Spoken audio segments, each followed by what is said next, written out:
Hey everybody, it's Mr. Drake. This video is going to be about the collection of movements and social changes, primarily focused around young people in the 60s and 70s that collectively over time became known as the counterculture. Let's get started. So, no one group had a monopoly or staked out claim on the counterculture movement, but if there was one group that was sort of seen as the de facto spokespeople for the youth movement at the time, it was SDS, or Students for a Democratic Society, which was founded officially in 1962. If you're one of my students, you should have already read the Port Huron Statement, which is sort of their manifesto calling for participatory, civil disobedience and encouraging people to become active in standing up against injustices or immoralities wherever they see them. SDS had 300 or so chapters at its peak all across the country on college campuses. As the Vietnam War wound down, they sort of faded away, and I think the organization had more or less gone extinct by about 1974. Most students never actually joined SDS, but they still considered themselves part of quote unquote the movement, right? That was young people standing up against the government, against the military-industrial complex, however you want to put it. One early success, I guess you could say, of the New Left was the free speech movement, which began in earnest in 1964 at the University of California in Berkeley. Again, if you're one of mine, you should have read Mario Savio's speech where he talks about, putting your body on the gears if society or if the government, the machine, quote unquote, is not going to be just. And they did that in the form of teach-ins and sit-ins at UC, where they would essentially just take over campus buildings until they got what they wanted. And one of the big things they wanted was free speech on campus. It's kind of taken for granted now that if you're on a college campus, especially a public college, you have the right to free speech and to assemble and to protest whatever you see fit. That wasn't the case in the 1960s, and so they stood up against the UC administration until they were actually given that right. The free speech movement, of course, manifested itself in the civil rights movement and the burgeoning anti-Vietnam War movement. Those were the things they were most interested in protesting and standing up about. But again, indicative of this movement of youth and youth becoming more involved politically. One of the unofficial mottos of the FSM was, "Don't trust anyone over 30." That quote's been attributed to numerous people. I don't know that anyone's for sure who actually said it. The free speech movement and SDS are all indicative of what we call a generation gap in American society at this time, which I guess has always existed to an extent. It just became more accented during this time, this sort of gap in values and beliefs between the older generation and the younger generation. And to understand that, you really have to look at, who the older generation was at this time. The parents of these college students are the people who were born in the 1910s, 1920s. They had lived through the Depression and been through the worst time in American history. They had largely, fought or supported World War II. And so to see their kids speaking out against the war and being seemingly ungrateful or ungrateful towards a country that in their view had given them so much, it really bothered them, and it was tough for a lot of the older generation. These protests are also unique because usually when protests happened throughout American history, it was a group that was marginalized in some way: Native Americans, African Americans, women. This was upper and middle class white college students. And this was the first time that group had ever protested anything in large numbers, and really contributed to the view from a lot of older folks that these were just spoiled brats, and what were they complaining so much about. Again, like I said in the previous slide, the biggest manifestation of this youth protest movement in the late 1960s was opposition to the Vietnam War, which did not take very long to ramp up. America's involvement in the war began on a large scale in 1964 after Gulf of Tonkin, and by 1966 or so, you're starting to see a lot of anti-war protests all across the country. Students engaged in nonviolent marches in cities, on campuses. They also took more active forms of protesting, like draft dodging or burning their draft cards. There were things that went around college campuses telling people how to evade the draft. Pretend to be insane, feign some kind of mental illness, be homosexual. That would render you unfit for duty, that kind of thing. So they also had people who evaded the draft by moving to other countries. That wasn't that common. Most people couldn't afford to do that, but there were, people who moved to Canada or Sweden or wherever in the 1960s and 1970s as well. These anti-war protests started off being more nonviolent. Eventually, that sort of erodes as frustration mounts and as the American involvement in the war gets more precarious. The Democratic National Convention in 1968, it occurred in Chicago, and there was a big fight in the Democratic Party in 1968 about who was going to be nominated for president. You had the anti-war faction, which was Eugene McCarthy, who was this senator from Minnesota who was very anti-war, had the support of a lot of counterculture folks. Then you had Vice President Hubert Humphrey, who was sort of seen as the continuation of Lyndon Johnson, who would continue the war, and Hubert Humphrey ultimately got the nomination.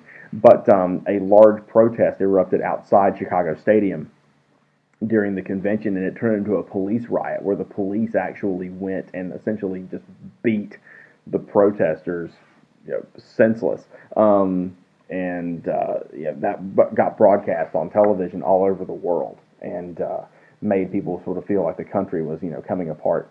And then when it comes to students, I guess the most notable incident was Kent State University in Ohio in May of 1970. There was an anti-war protest on campus.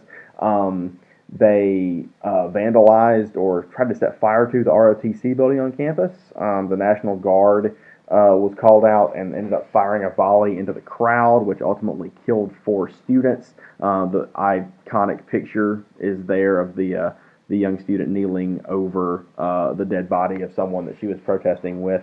That was sent all over the world in newspapers. There's a song about it by Crosby, Stills, Nash and Young called "Ohio." If you wouldn't mind, I'll post a link on Classroom about that. Ultimately, these movements, don't end the war, and that frustrated a lot of people. They were unable to actually end the war. But it is worth noting that the publicity and the press that these protests and movements generated did help increase popular opposition to the war and may have hastened its end, even if it didn't end it outright. There was, of course, more to the counterculture than protesting, and I guess this is the opposite of protesting, the hippie movement that popped up, and the idea of, peace, love, and rock and roll, or however you want to put it. It was centered mostly in large cities. The Village in New York, Greenwich Village, which is, of course, the ground zero for the beat movement in the 1950s, had a lot of activities from these folks. Also, Haight-Ashbury in San Francisco was sort of considered ground zero for the hippie movement at the time, and these were people who just sort of unplugged from mainstream society, and the unofficial motto of hippies is, if it feels good, do it. And so you have free love, where you could sleep with whomever you wanted, and there weren't any traditional bounds of relationships or marriage or anything like that. Communal living. A lot of hippies lived in communes where they, all pooled their resources and worked together, kind of almost like a small-scale utopian society, you could say. And there was a lot of drug use involved in this, especially LSD, which is a psychedelic drug, was very, very popular among the counterculture and among hippies at this time, as they again saw it as a way to sort of tune out and transcend this existence, I guess you could say. This was reflected in pop culture and in music. A big example of this is the Beatles, who came to America in 1964 and performed on Ed Sullivan, and of course they broke up in 1970. But in between that time, you see their music undergo a big change. They came in '64; they were bubblegum pop. Almost like the things you would hear in the 1950s when everything was still wholesome. Love Me Do, I Want to Hold Your Hand, I Saw Her Standing There, these like kind of upbeat, peppy songs. And then by the late 1960s, the Beatles had some weird stuff, So You Say You Want a Revolution, Lucy in the Sky with Diamonds, which may or may not be a reference to LSD, Lucy, Sky, Diamonds, LSD. The song Why Don't We Do It in the Road? So they sort of reflect that change in the youth throughout the 1960s to being a little bit more out there in terms of what was considered mainstream at the time. Rolling Stones were the same way. The seminal event of the hippie movement or the counterculture was Woodstock, which was a music festival in upstate New York in 1969, lasted for 3 days. You can go online and see all kinds of pictures and videos from that. Almost every major musical act of the late 1960s, it seems like, was there. Janis Joplin, Jimi Hendrix, Jefferson Airplane, all those groups. This wasn't all hunky dory though. I don't think you'd have to say the drug use obviously messed up a lot of people. The idea of free love, you see a lot of rape and sexual assault that occurs. People, go into cities like San Francisco with ill intentions, like basically sexual predators, and sort of taking advantage of these people. I often get asked sort of like what happened to the hippies, like where did they go in the 1970s and 1980s, and it sounds sort of lame or unfortunate, but honestly, they just like got jobs. Most of them realized they couldn't live this way, and they sort of went to college maybe and found something to do. There's a TV show in the 1980s called Family Ties, where both the parents were former hippies from the 1960s, and fast forward to the 1980s, and one's an architect and one runs a television station, and they live in the suburbs of Columbus, Ohio. The most boring existence ever, right? So that's kind of what happened to them. So with all of this change in thinking comes a change in the way that people think about sex in the United States and indeed around the world. But you begin to see some looser views of sex where things are not quite as buttoned up, that had sort of begun in the 1950s with the Kinsey reports and continued as the idea of free love and the hippie movement came about in the 60s. The Supreme Court in the 60s and 70s began to establish what they called a right to privacy, which is not technically in the Constitution, not in those words, but the Ninth Amendment to the Constitution and the Bill of Rights says that your rights are not limited to what is explicitly mentioned in the Bill of Rights. And so the Supreme Court began to read into that a right to privacy.